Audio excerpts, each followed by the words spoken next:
So once again, good afternoon everyone, public ad students. So welcome to our Supervisory and Leadership Development, of course. To start with the presentation of module number 1 and module number 2, may I call on Sir Piel Luis de la Cruz. Take it away, sir. Thank you, Dean. So good afternoon, everyone. I'm Mr. Fia Luis de la Cruz. So I will be presenting about Module 1, which is for the supervisory leadership role, first line managerial, and Module 2, which is leadership in the mutual recognition unit. So start it off.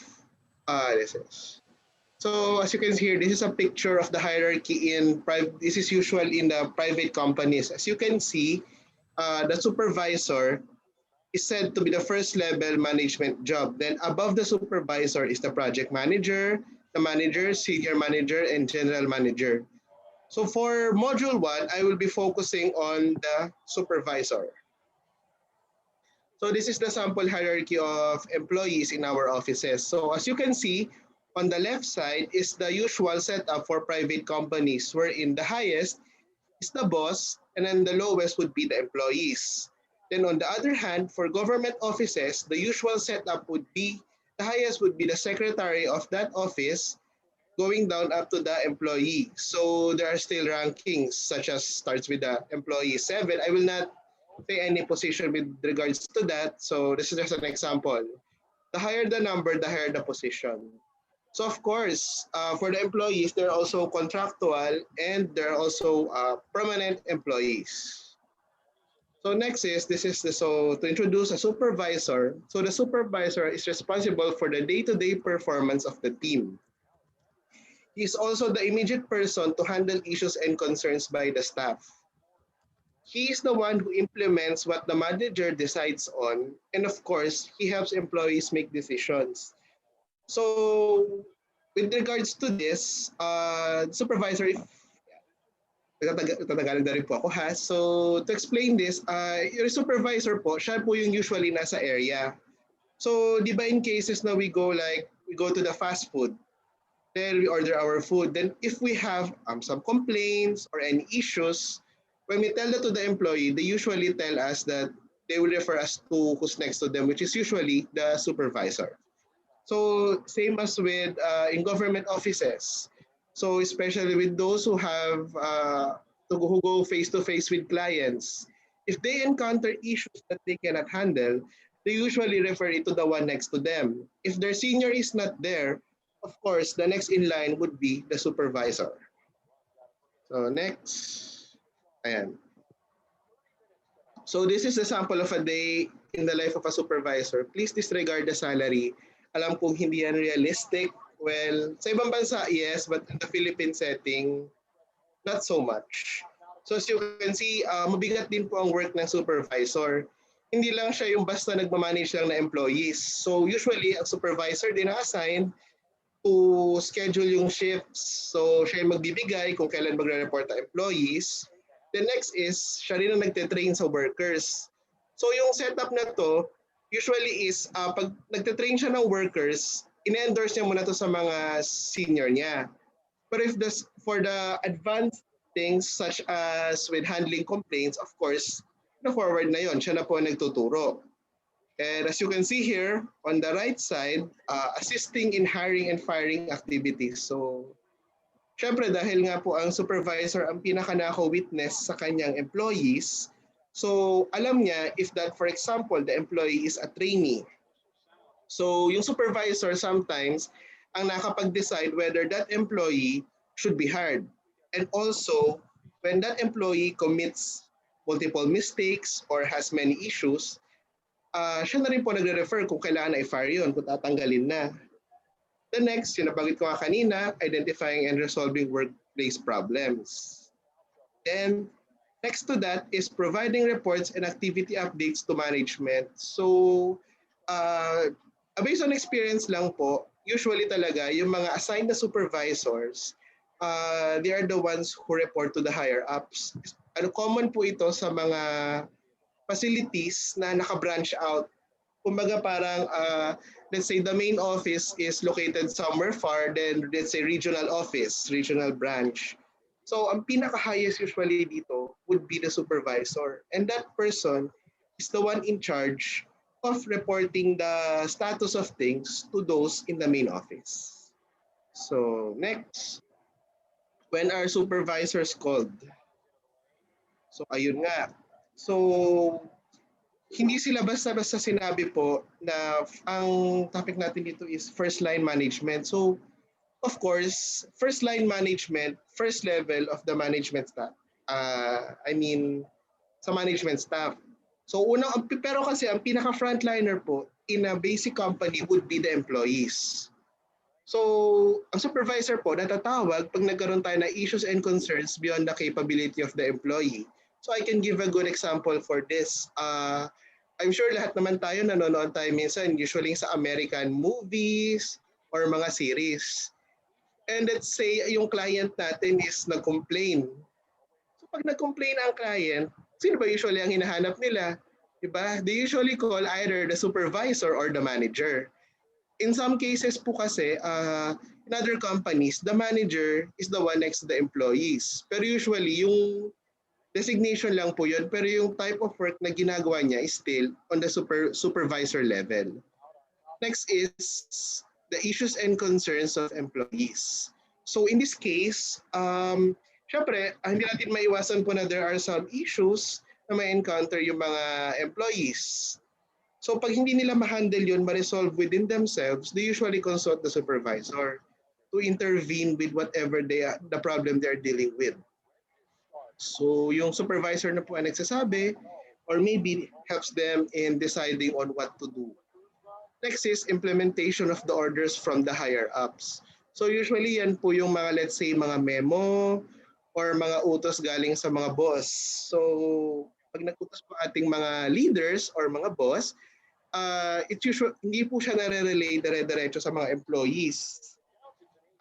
Ako po, I myself, nandun pa ako sa employee level, wala pa ako sa supervisor level. Pero as I can observe, if nagkaroon po na utos from our director, it usually passes through the hierarchy of the higher ups. So to start yan sa division chief, then yung division chief, that would inform yung senior ko. And the senior would be the one to brief us with regards to ano utos ng higher ups. Next is, so ayun po, syempre, pag wala yung manager or yung someone higher, ang in charge would be yung supervisor.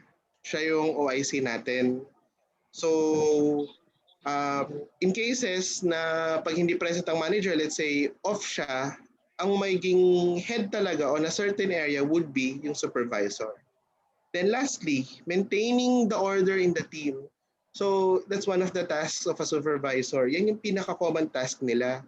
So when a supervisor is given a team to handle or a set of employees, a group of employees, it is his or her responsibility to be able to deal with them. Hindi pwedeng porket supervisor siya, sasabihin na lang niya, bahala kayo sa buhay niyo. Hindi po pwede yon. In that case, for this, siya muna yung mag-help decide, lalo na kung ibigay sa kanya are new employees. Siya yung bahalang mag-blend sa employees to be able to form a rainbow wherein yung rainbow na yun would function smoothly and and of course, ma-avoid ang any form of problems. Next, why being a supervisor gives you the first line managerial role. So as you can see, first level of authority. Yun nga yung sinabi ko po kanina, sila yung first level kasi sila yung next in line sa employees. So they are focused on resolving issues on their level before it is even elevated to those with higher roles. So ito na yung sinasabi po natin. Let's say, ayan na, nagalit na ang client, nagkaroon ng problem. Pag ang client, pinagalitan ng employee, hindi na ma-handle na employee, usually, the employee refers this to the supervisor. So pag nangyari na po yun, yung supervisor na po ang magde-decide. Siyempre, siya muna if he or she can handle that situation rather than idamay pa nila yung nasa higher ups. Kasi usually when you do that, of course, ang mangyari po dun is middleman lang din kasi dyan. If in-endorse siya sa higher up, maging middleman ng supervisor. So, for that po, mangyari kasi nun, Siya rin mag-handle kasi pag hindi niya na-handle yon and I-refer pa sa higher ups, when an investigation occurs, usually may kitang at fault niyan would be the employee. So pag ganun po ang nangyari, syempre hindi po siya maging maganda sa company and sa team. Syempre parang magtatampo yung co-employees niya na dahil bakit yung supervisor namin hindi kami na-defend. So of course, kaya nga dapat on their level, if they can handle it, they will handle it rather than paabutin pa sa mga leaders. Next, they are the first line defense against issues and concerns. Ibig sabihin nito, sorry, pindot ko. Ibig sabihin po nun, ayun nga, hindi sila yung directly nag-handle sa clients. Of course, that task is left to lower employees. Pero sila yung nag-assist sa employees. A good example of this is, for example, in a bank. Di ba pag merong complicated transactions, usually the teller refers it to the higher ups to be able to formulate a decision and formulate a procedure na pwede nilang i-recommend sa client. Next, importance of being the first line manager. So, if you are the first line manager, ito na yung mga tasks mo po. Yun na yung resolving conflicts before it reaches the higher ups. Siyempre, so yun nga po, that's a very important thing. Ma-maintain mo lang within your team and to avoid causing bigger problems. Next is day-to-day management of the establishment. So as I've said, since ikaw ang first line manager, ikaw ang tanungan ng employees, ikaw ang magiging sentro ng pagde-decision making nila. Any decision they make will reflect back to you. So dapat whatever they do or whatever procedure the employees will follow, it should be approved by you. Next is handle the minor issues with regards to maintaining the facility. Alam ko yung iba magtataka, maintaining the facility. This could pertain to maintaining the physical structure. Kunyari may nasira, may nalaglag, may nawala. Pero po di ba, in cases like this, who do they usually call? They usually address first the supervisor to report on what happened. Kasi if on his level, he can formulate a strategy or a procedure to solve the current situation, then that would be better for all the employees. Rather than kasi yung minor issue, i-refer mo pa sa nasa taas mo. Mare-resolve nga siya, pero in turn, baka ang pagka-problem pa is yung ikaw. The supervisor itself, pasabihan yung performance niya, that's a very simple problem, but why cannot you deal with it? So, to avoid that, of course, the supervisor should be ready to handle the minor issues. Next is, of course, to be an inspiration to the employees. So, hindi naman natin maiwasan yan dahil syempre, lahat ng supervisor, nag-start din yan sa pag-employee. So, well, hindi natin alam sa iba, yung mga tumalon. Pero anyway, let's go to what the usual setup is. So, yun po. Ang employees, sila yung napopromote to supervisors. So, let's say, grupo kayo, 5 kayo.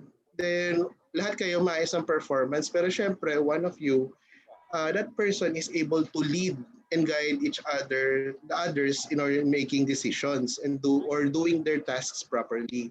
Syempre, yung taong yun ang malaki ang chance na ma-promote. And then pag na-promote siya, of course, malaki ang trust level sa kanya na ka-team niya dahil alam nilang kaya niya.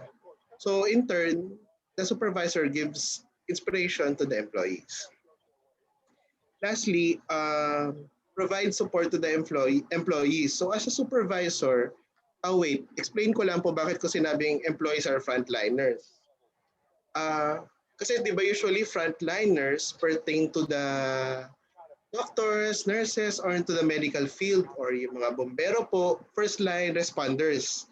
Pero with the case of employees, there are also frontliners in their own way, in their own profession. Kasi sila po, they're the ones who deal with clients. They're the ones who talk with the clients. That's why they are frontliners. And of course, their support system would be a first line manager, which is the supervisor. Dahil if they have problems, whether personal or work-related, the first person they should approach in the hierarchy is the one next to them, which is the supervisor. Kasi employees na to can pertain to the junior and senior employees. So that is all for Module 1. I will now proceed to Module 2. Yan. So Module 2, Leadership in the Recognition Unit. Ano ka na? We're done with Module 1. So Leadership in the Mutual Recognition Unit. Explain ko lang po, what is the Mutual Recognition Unit? Mutual means the same. The unit is the team or organization. So this Mutual Recognition Unit simply means equality among the employees of the organization. Dito, this would also pertain syempre to equality with us as human beings. Kasi of course, in an establishment, in an office, syempre we have different positions, pero we should always remember that there should always be equality at some point. Okay, next. So ayan po, sila nagpa-party-party sila. Sasayaw pa dun sa picture. So yun, Mutual Recognition Unit. If you're going to look at the picture, you can see they're all happy. Hindi natin alam kung sino dyan ang boss nila, ang leader nila, sino dyan ang supervisor, manager, and who is the basic employee. So yan po. Next. So ayan po tayo. Yung picture yan, pinapakita po example pag may nagdo-document po ng ginagawa natin. Hindi, joke lang. So this is a good example of a Mutual Recognition Unit. This is a team. So as you can see, sama-sama sila, and by looking at it, there is someone who is in front of the laptop. So we can deduce na pwedeng siya yung parang leader nila. And the rest are the employees giving ideas, contributions to the task. So if you're going to see, they will be categorized as a unit wherein there's mutual recognition. As you can see, pantay-pantay nga sila, naka-formal wear. And smile sila, well, for documentation yan. So anyway, as you can see, that's a team. Next, so in a mutual recognition unit, what is the function of the leader? So the leader is the one who guides the team, provides support and assistance and guidance, secures the confidence level of the team, and is the foundation of the team. So explain ko lang po isa-isa. Siyempre, as a leader, it's your responsibility to guide all those with you. Ka-team mo, or pwedeng pagbagong employee. So ayan. Next, provide support and assistance and guidance. Given na po to. Function talaga yan ng leaders. Understood na yan. Next is secure the confidence level of the team. So pagdating po kasi dito, this is what we see usually sa mga movies pa rin natin relate. Or in real life, marirelate natin yan. Let's say your team was given a project and a very strict deadline within a small limited amount of time. So syempre, ang unang mangyari dito, isipin na employees mo. Kakayanin ba natin? Matatapos ba natin? Alam ba natin ang gagawin? So of course, it is the responsibility of the leader to secure the confidence level of the team. Siya mag-a-assure na kakayanin nila. He or she will provide ideas and options to those who are under the members of the team. So that in turn, and hindi na sila magpapanik na which in turn, pag nagpanik po sila, yan ang magiging cause yan para hindi nila matapos or anything. So it's up to the leader to make sure na maiwasan yung ganong problem. Lastly, the leader is the foundation of the team. So sa isang team nga naman, diba usually ang tinatanong niyan for presentation na hanapin natin is yung leader. Explain ano yung pinag-usapan nyo, kung ano yung pinresent nyo. So syempre, it's up to the leader to carry the team. It cannot ever, syempre, pero at some point in time, by authority, you will still recognize the leader as the head of the team. Pero wait, let us remember that the leader is not the same as a boss. Okay, why? Ito po, let's go to the next. So if you can see, it's the boss versus the leader. Of course, these two, the term boss and the term leader are just used to name those positions. They're positions, but of course, to describe on how they handle their employees, ito, tingnan po natin itong list. So ang boss ay focused on the resources, while the leader is focused on the people, the team. The boss says I, Dahil syempre, as you can see, usually pag may successful na isang project, the boss says, I led them. I taught them what to do. I guided them. While on the other hand, the leader, as you can see, says we, gives credit. So nakafocus siya sa we, which in turn says that we did it, we helped each other. So it's like showing everyone na it's a team effort and not just a single effort of one. Inspires fear. So in reality naman, alam naman natin ng ibang mga boss natin, natatakot tayong kausapin sila dahil syempre masungit, madaling magalit, pwede kang ilipat, pag-iinitan ka. That's the common issues we encounter, di ba? Matatakot. Pero that's the reason bakit ang ibang employee, kino-consider na yung taong nasa taas sila, boss, susundin nila because of fear. For a leader, the leader earns the respect of the team. So, pag ganun po, yung leader, he or she does not cause fear to the team, but instead incites confidence to the team members and those under him. Siya yung approachable type. Pwede mong lapitan pag nagka-problema ka. Hindi lang natin masasabi yan. Pag, for example, pag money matters, pag mangutang ka. Pero anyway, regardless, next is micromanages. So pag sinabing micromanages, yung boss, papakailaman niya lahat. Bakit ganito yung ginawa mo, hindi mo inayos, alam mo ba yung ginagawa mo? That's the usual things we hear from the boss. Because whatever action is, iniisip ng boss would reflect to him. Kasi nga, di ba, he considers himself as I, himself.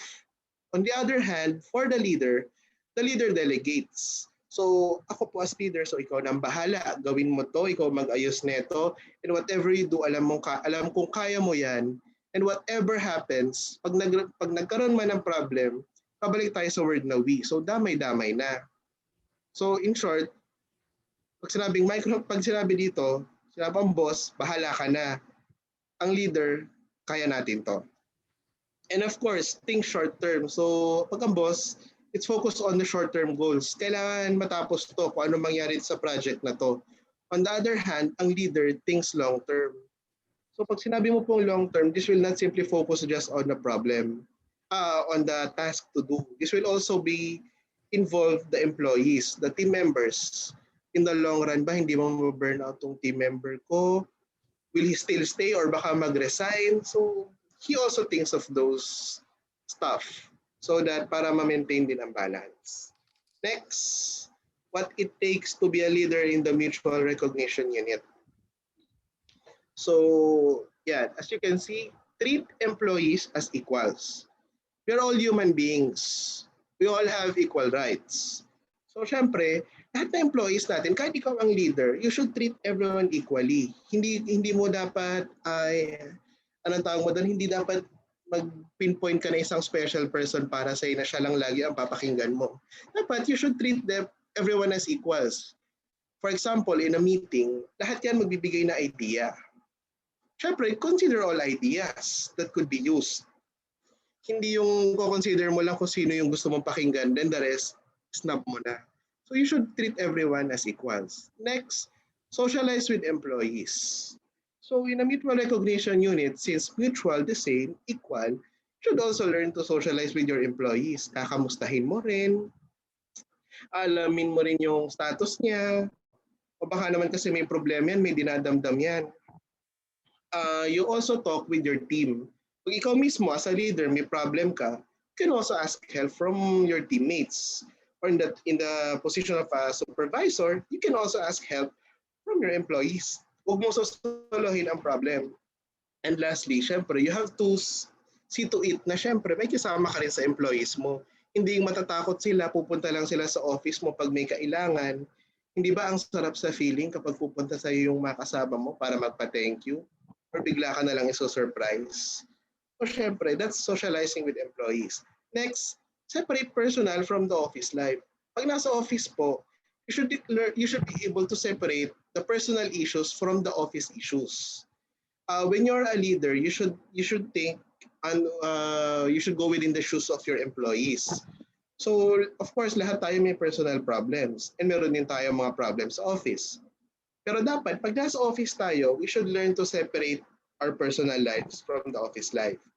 So, in turn, hindi po maapektuhan ng performance natin. let's say nawala yung favorite mong something sa bahay, malungkot ka, umiiyak ka, pagpasok mo sa office, umiiyak-iyak ka pa rin. Siyempre, everyone will see, ano ba nangyari kay boss? Kailangan pa naman natin ng tulong dito. Parang they will be reluctant to ask for assistance from you. And hindi natin alam, they will be also reluctant to approach you.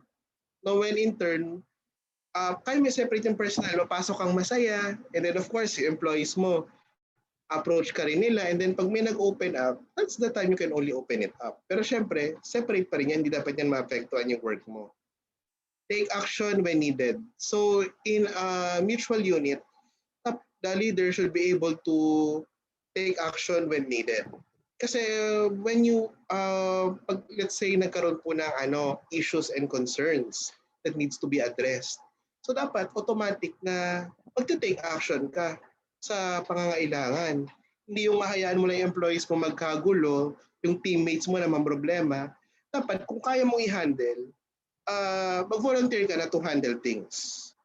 Next, stay within the limits. So kahit na equal kayo, you should always remember na everyone has their own limitations. Hindi porket ikaw ang leader, ikaw ang masusunod.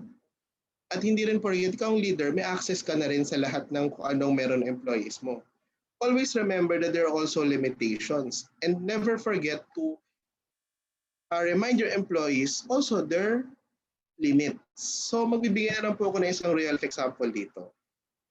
Hindi ko na po sabihin kung sa mga offices ko to nakita kasi dahil nga po sa work ko, I've been to different places, different regions, and this is usually what I witness. Some people always forget their limits. Example lang nito, nandun kami sa office ng medical director, and then iba papasok para kumpare lang nila yung director and everything. Kumbaga parang they're forgetting their limitations na the leader nila is still someone who is a figure of authority. Kasi minsan if they forget their limits, the employees tend to disrespect those who are higher than them. So dapat ma-maintain din natin yung limitations. And in line with that, of course, never forget to respect among each other. So yun lang, dapat respect mo.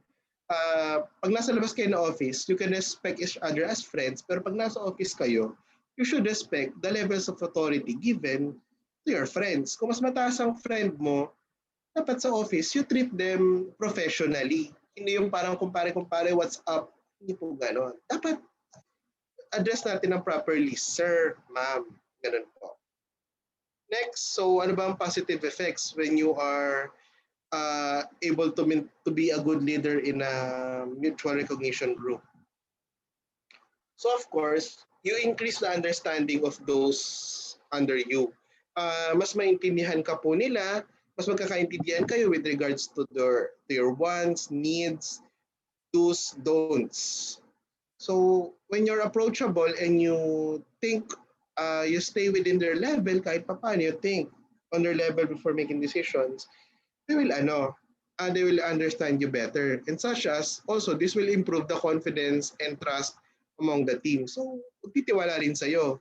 When you see each other as equals, pagdating sa pakikisama sa isa't isa, magiging confident sila to confide in you problems or suggestions. And of course, hindi magkakaroon ng doubt within each other. Next, more ideas will be acquired from those willing to share. So, kaparehas po ito nung sa pangalawa. This is connected. So, when they are confident and they trust the team and they trust you, the leader, the ideas they have, they will be more than willing to share it with you. So, pag meron po kayo, meron tayong free flow na ideas, may improve din ang teamwork. Pag improve ang teamwork within the unit, they will perform properly, which in turn will lead to a better workplace. So, pag maganda ang workplace nyo, mas masarap magtrabaho noon kaysa naman yung may atmosphere tayo na kinakabahan pa rin tayo sa isa't isa. Next is, lastly, increase the respect for each other. So when you're able to treat those who are with you, under you, properly, they will also have increased respect for you. Igagalang ka nila. Hindi yung pag natatakot lang sila sa'yo, igagalang ka lang nila because takot sila sa'yo. This is what you call the long-lasting respect for each other. So, Ayun lang po, and that ends my report. Thank you po.